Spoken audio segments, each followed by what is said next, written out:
Everything is inspired by the teachings of His Divine Grace, A.C. Bhaktivedanta Swami Prabhupada, who was the founder Acharya of the International Society for Krishna Consciousness.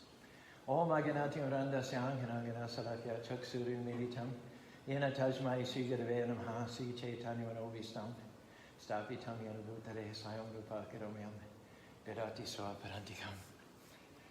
I'd like to talk to you today on the subject that the Lord is obliged to His pure devotees. Every one of us has dreams in our heart, promises that we're standing on. Maybe we're hoping for a child to turn around, to get our health back again, to start a business, or to get out of debt. Deep down, you know that Krishna, or God, has spoken to your spirit, birthed it on the inside. But too often, because it takes a long time, because we run into unexpected difficulties, delays, we start to get a little negative. We start thinking, oh, maybe I didn't get it right. Maybe it's not going to happen after all. But let me assure you with this verse from the Bhagavad Gita, Samoham, Krishna tells his friend and devotee Arjuna, Samoham sarvabhuteshu name dvesha stinapriyaha ye bijanti tumam bhakta maye te teshu chapiham. God, the Father of all living beings, says, naturally, expectedly, I'm equal to all living beings. I'm not partial to one as opposed to another, just like a father loves all of his children equally.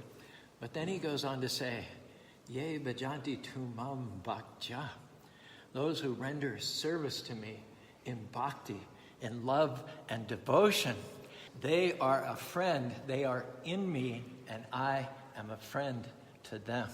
It's very plain from the statement of the Lord here that those who render devotional service to Him in what we call bhakti are very, very especially dear to Him over and above the equal regard with which He has for all of His other sons. For those who are devoted to Him, Hare Krishna, Krishna Krishna, Hare Hare, Hare Rama, Rama Rama, Hare Hare. Krishna Sipram Bhavati Dharma Sasip Chantim Nagachi Konte Apradit Name Bhakta Pranasati. Krishna tells Arjuna, don't hide this. What I'm telling you, shout it from the rooftops. Go on Facebook, pick up your cell phone, put a billboard on I-15. Tell it boldly, Arjuna, Name Bhaktya Pranasati. My devotee never perishes. I promise him or her my personal protection. And Prabhupada writes in the purport to this verse, an advanced Vaishnava, or follower of Krishna, never doubts the word of the Lord. And there's many instances of this in our scripture. In the Srimad Bhagavatam is described when the gods and the demons were churning the ocean of milk in order to get nectar. There were many byproducts that came out of this churning.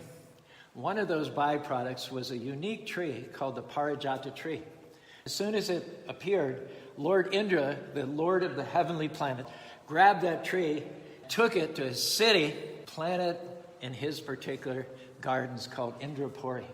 After that, Indra was so proud that he had the only Parajata tree in the entire universe, lower, middle, or upper planetary systems. Now there's a transcendental traveler named Narada Muni who goes freely amongst the material and the spiritual worlds. One day he picked one of the flowers, he brought it down to earth to the palace of Krishna in Dwarka and gave it to Krishna's queen, Satyabhama.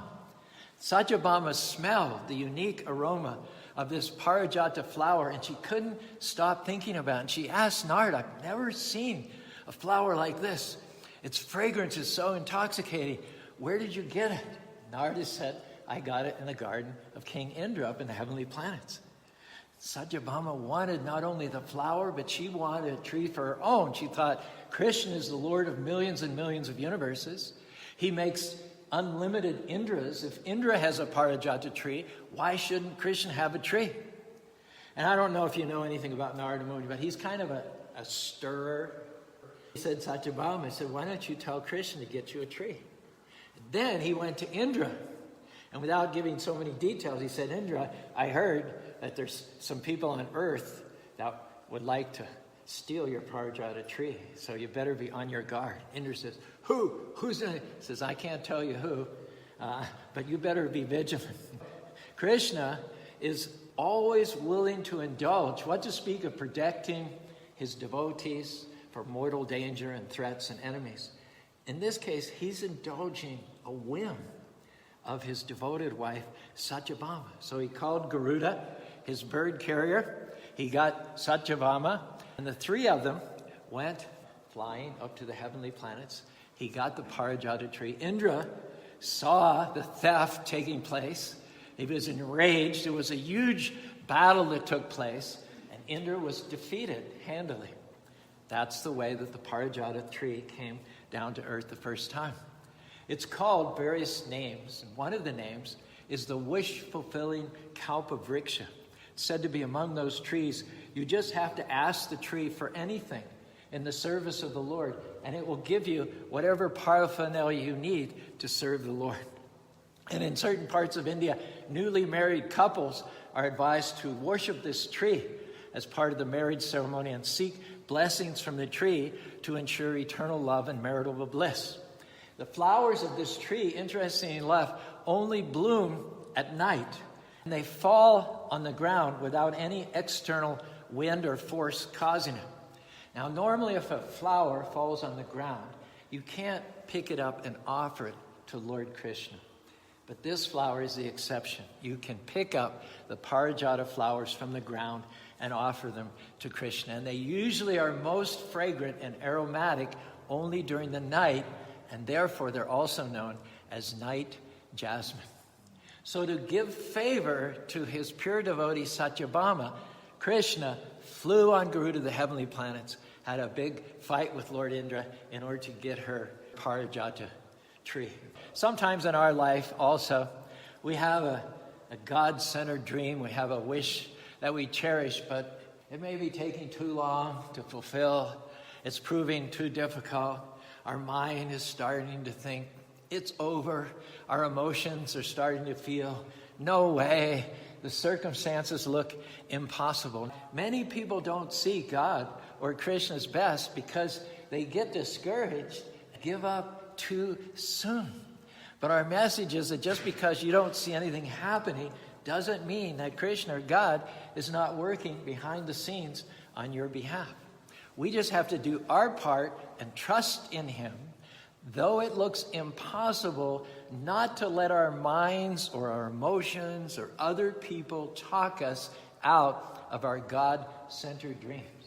In the due season, at the right time, he will bring it to pass. Why? Because God is faithful. Faithful yesterday, faithful today, faithful tomorrow. It may not happen in the way we expect it. It may not happen on our timetable, but our declaration is that God will not disappoint you. Let that sink down on the inside. Krishna is saying to you tonight, I will not fail you. Everything is going to work out. I'm in complete control. I know the medical report. I see your balance sheet. I know the people who are criticizing you and coming against you. I know how big your dreams are. Now, hear me clearly. I will not fail you.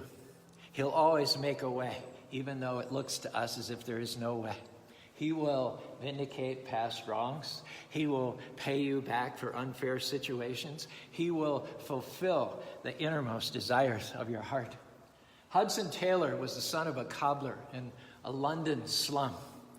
Some or other he got converted to Christianity, and he wanted to do a mission. So he got down on his knees and he prayed, God, send me as a missionary to that part of the world where everybody says it's impossible. That way, if I succeed, I'll know it wasn't my own efforts, but it was the grace of God. The answer he got was China. In China in those days, there was an imperial edict. Any Chinese national who heard anyone preaching even a word of Christianity had complete freedom to take out their sword and cut that person down on the spot, right in the public street. So Hudson Taylor said, that's for me. He started learning Chinese in a London hovel. He traveled overland to China. It took him many, many months. And he succeeded in establishing the most successful God-centered mission in the country of China. And on his wall, he had a plaque with 2 words of God on it, 2 names of God. One was Ebenezer, and the other was Jehovah-Jireh. Ebenezer means hitherto the Lord has helped us. Jehovah-Jireh means from here on out the Lord will provide. One looked back and the other looked forward. One reminded him of God's faithfulness in the past, and the other of God's assurances to continue in the future. Another instance, if you know the Mahabharata, Queen Kunti had 5 sons who were harassed and disenfranchised by the evil-minded Duryodhana. They were sent into exile for 13 years, and when they came out of exile, their enemies amassed a huge army to annihilate them. There were altogether on this battlefield of Kurukshetra 3.9 million soldiers. And their enemies had 11 divisions. The pious sons of Kunti, the Pandavas, only had 7 divisions. They'd been in the forest eating roots and herbs for 13 years. Their enemies had been working out at Vasa Fitness, eating protein shakes, taking steroids, making alliances. They had champions like Bhisma, Karna, Ashwatthama, Dronacharya. I mean, in the natural, the Pandavas didn't stand a chance. Kunti knew that Krishna was the supreme personality of Godhead. If Krishna is for you, it doesn't matter who's against you. And so she went to Krishna and said, Krishna, can I get the boon from you? My 5 sons, Arjuna, Yudhisthira, Bhima, Nakula, and Sahadev, will survive this upcoming war. And later on, after the war was over, she said, one day the sun may grow cold, the moon may grow hot, but Krishna, God, who created millions and millions of universes, will never break his promises to his devotees. In fact, Krishna, prior to the battle, he made a promise that he would enter only as a non-combatant, as a chariot driver of Arjuna. Krishna said, I will not pick up any weapon against either side. During the battle, Bhisma, the great champion of the Kauravas, he said that either Krishna will break his promise tomorrow or I will kill Arjuna. So on that day, Bhisma cut the bowstring of Arjuna. He cut the bow of Arjuna with his arrows. He cut the flag from Arjuna. He cut the horses from the chariot. He cut the wheels off of the chariot. And Arjuna was there, helpless, like a lamb for slaughter. Krishna broke his own promise not to pick up weapons to save his devotee. Later on, at the time he was leaving his body, Bhisma, who was a great devotee, he happened to be on the other side. That's a whole other story.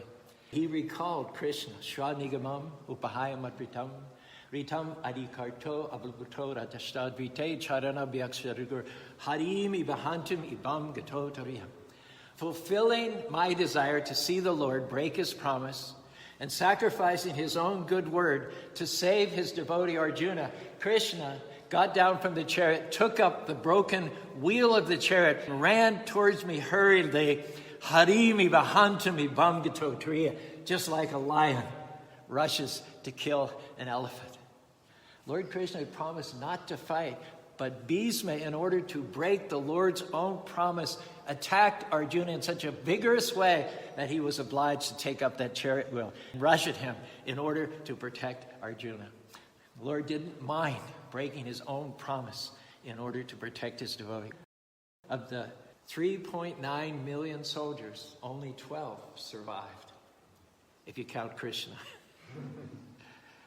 The 5 Pandavas, Satyaki, Ashwatthama, Kripacharya, Yutsa, Vrishiketu, Kritavarma, and of course, Krishna. Prabhupada says in this connection, in a purport, there's a verse, Deha Patra Kalatadishu, Atmasenishu. We're all looking for protection. Who can protect us? When we're children, our mother and our father are there. Eventually our mother and father pass away. That's the nature of this body. It's impermanent. It cannot stay. Prabhupada says, Deha Patra Kalatadishu, husband. Kalatra means wife. Patra means children. On one level or another, we're all thinking, my wife will protect me at the time of death. My children will protect me at the time of death. I've got my army against death. I'm the general, my wife is the colonel, my oldest son is the sergeant, my other sons are the corporals. When death comes, some or other, illogically, against all experience and all reason, we think that these fallible soldiers will protect me at the time of death. And if they're not enough, we expand. We try to create a dynasty with sons and grandsons and grandfathers and father-in-laws and brother and society, friendship and love. Everybody is thinking, my nation, my community. No, we're here tonight to tell you, nothing can save you. Nothing that's fallible can save you. They're all temporary. They come and go. One who is too much attached to this body, to friendship, love, and family, Prabhupada says, is pramata, crazy, a madman. Why? Because he doesn't see what is obvious. My father has died. His father has died. His father has died. When I was a child, my father was there giving me protection. My father died. Now, who is going to give me protection? Who is going to? When I was a child, my mother was there. Now my mother is gone. Who is going to give me protection? I was in a family. I was a member of a country. I had sons, daughters, and wife, but none of them are capable of protecting. And just like a forlorn child, when he thinks that his mother and father are lost and he has no one to stand up for him, he's in despair. Where is my mother? Where is my father? Similarly, we're all full of fear and anxiety because we're counting on those to save us who cannot even save themselves. Krishna is saying to Arjuna in the Bhagavad Gita, Saranagati, Sarvadharman, surrender to me. I am your creator. I am your father. I am your well-wishing friend. I am capable and willing to give you protection. And Prabhupada says, even if you work in the service of some ordinary man, will he not give you protection to the best of his ability? Is it not natural? So don't you think that if you work in bhakti for Krishna or God, that God then will not give you protection? Prabhupada says, because we have no faith, therefore we're seeking protection elsewhere. Krishna is aham sarvasya prabhavo.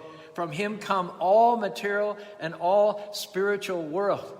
He's actually giving us protection already.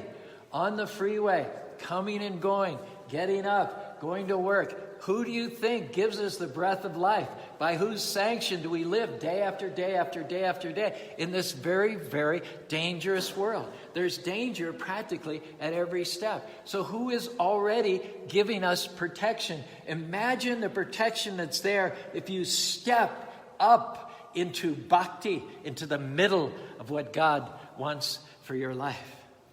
Nobody else is willing or capable of giving us protection. Only Krishna. And therefore he says, give up all varieties of duties, give up all religious affiliations, and graduate to the level of pure devotional service. Don't have any hesitations or scruples or anxieties. Aham tam sava papebhyo. I will protect you from any negative reactions. Konteya pratijamihi. Declare it boldly, Arjuna. One who seeks my protection is never disappointed, is never vanquished. So Prabhupada finishes his purport, concluding, the best thing is to take to Krishna consciousness, fully surrendered to the Lord, and you'll be protected. Otherwise, there is no other way of being protected. Another story of Krishna's favor to his devotees.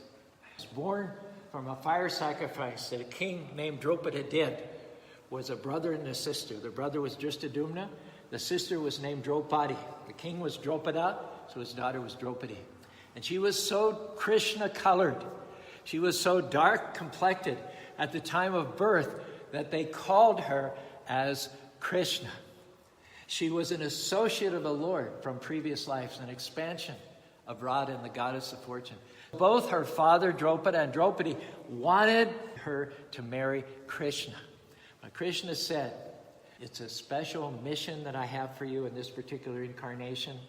It is because of your being insulted that the whole Kurukshetra war will flare up, and then this will be the pretext to rid the world of all the demoniac kings who are overburdening Mother Earth. So I don't want you to marry me. I want you to marry Arjuna. Arjuna is a part of me. He's my representative. He's my servant.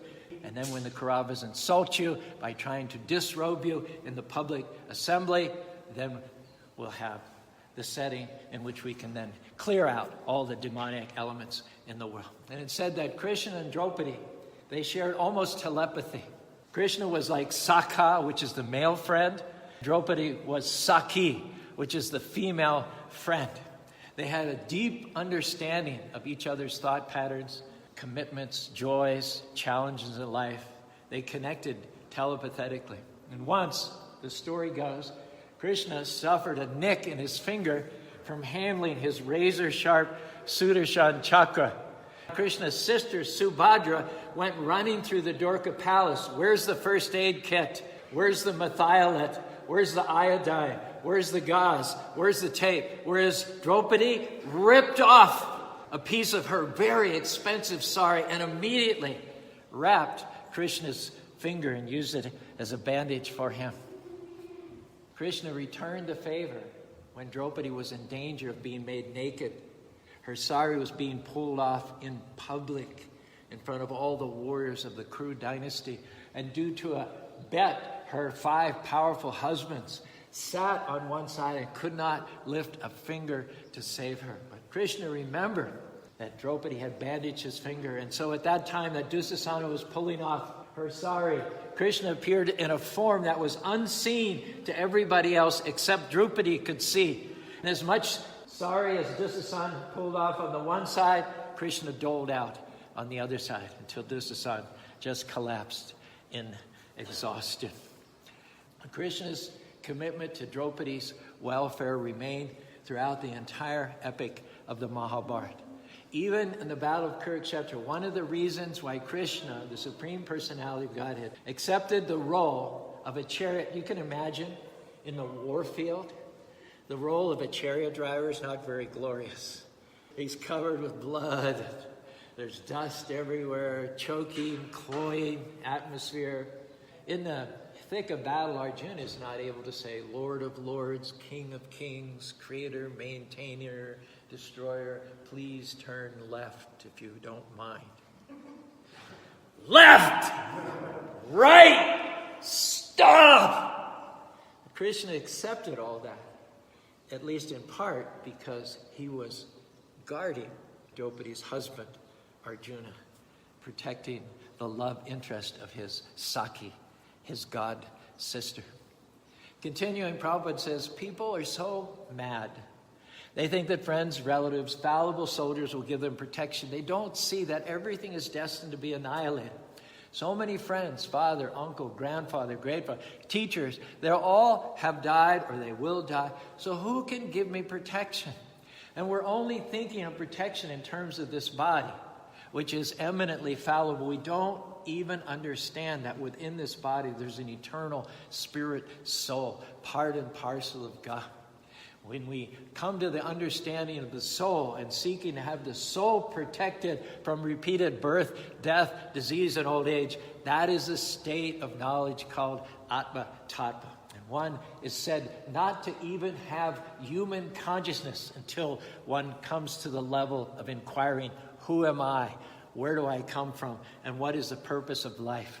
Otherwise, no one can give me protection. Prabhupada gives the example like airplanes. They have the air show, I think, at Hill Air Force Base, if I'm not mistaken. Those jets, they fly. It's almost supernatural how they seem to be coordinated. You know, one wingtip is just inches from another wingtip. They're flying at 1,000 miles an hour. It seems almost as if they're tied together. But if one of the pilot's plane's engine starts failing, there's nothing the other pilots can do for him. He can be surrounded by 100 or 1,000 planes, but he will have to fly his own plane. If he wants protection, he will have to see to his own protection. He can't look to the plane to the left of him or the right of him, to his wife, to his family, to his father, his grandfather. He has to look to his own strength, to trust his own discretion as far as protection is concerned. That's when one should look to Krishna, who is Suridam Sarvabhutanam.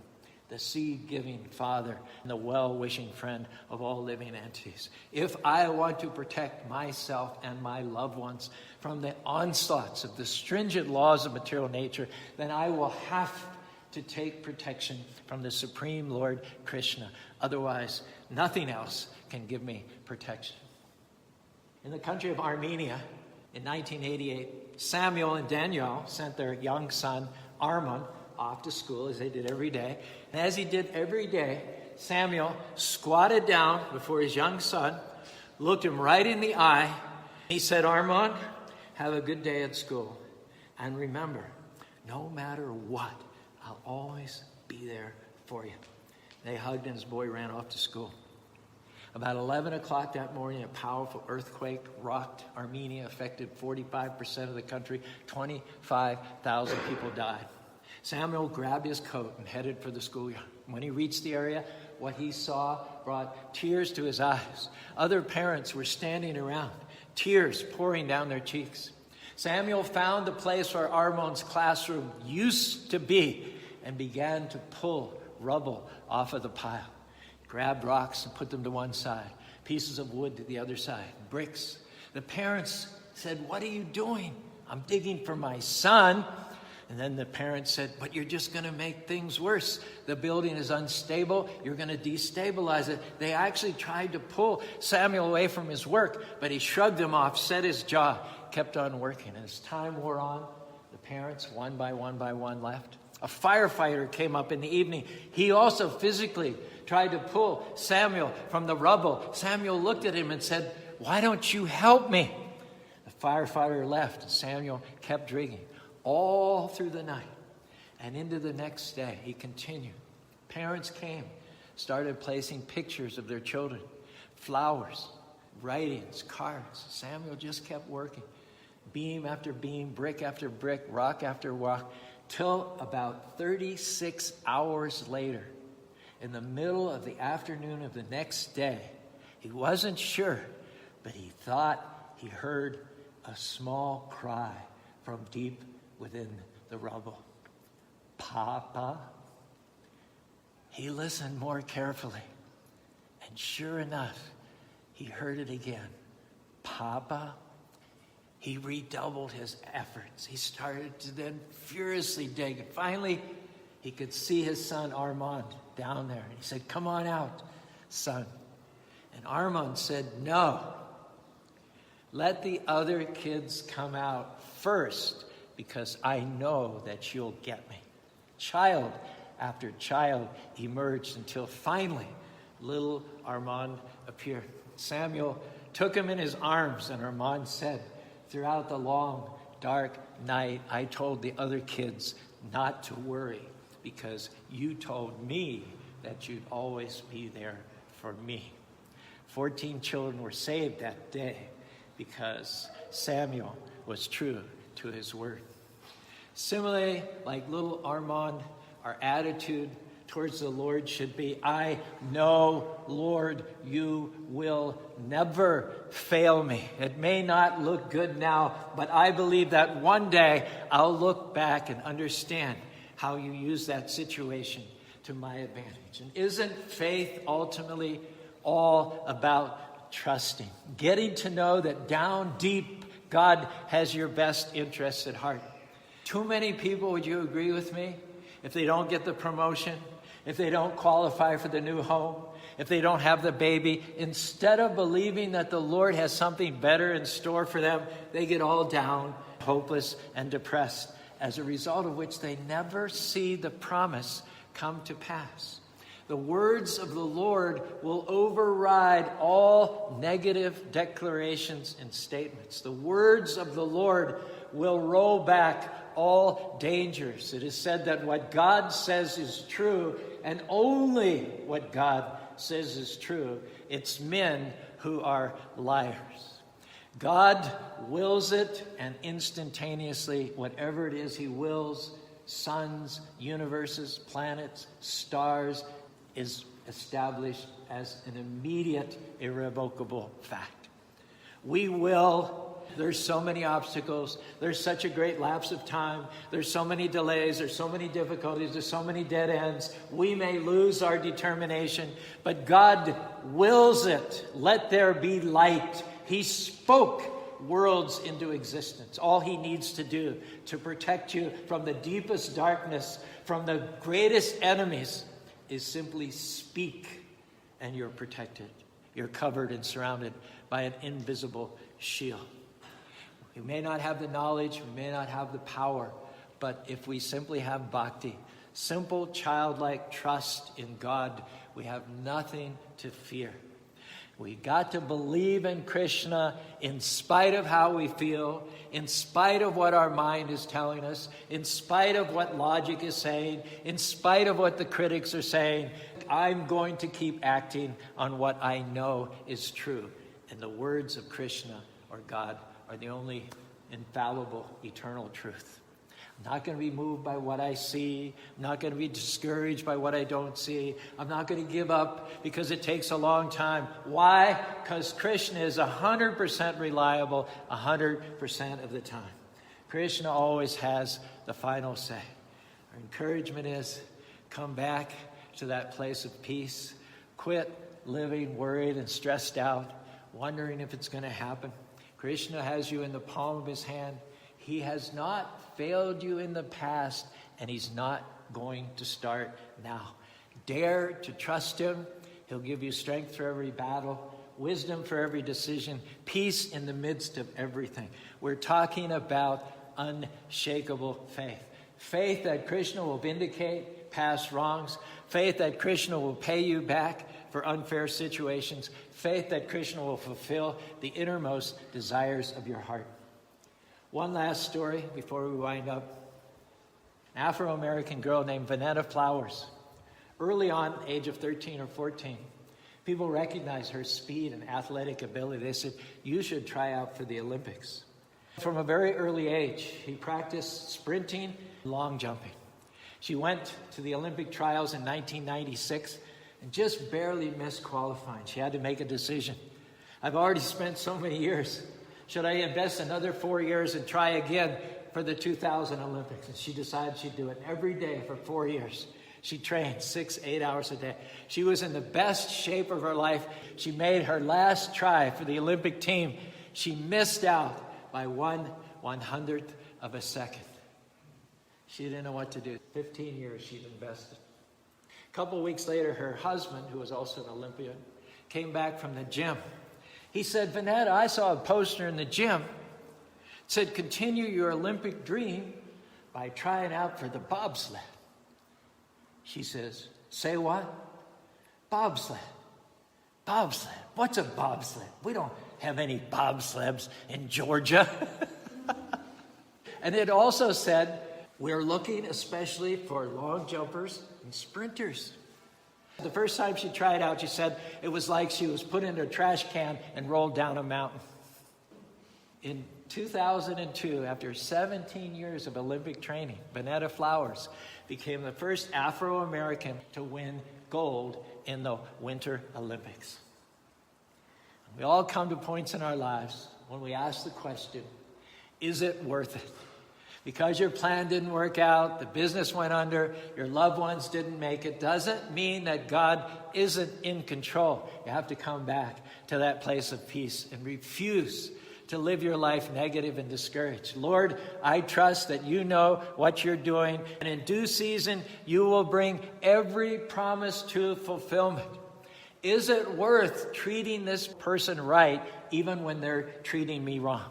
Is it worth it pursuing dreams when I've had so many setbacks? Is it worth it to keep trying to overcome this addiction even though I've failed so many times?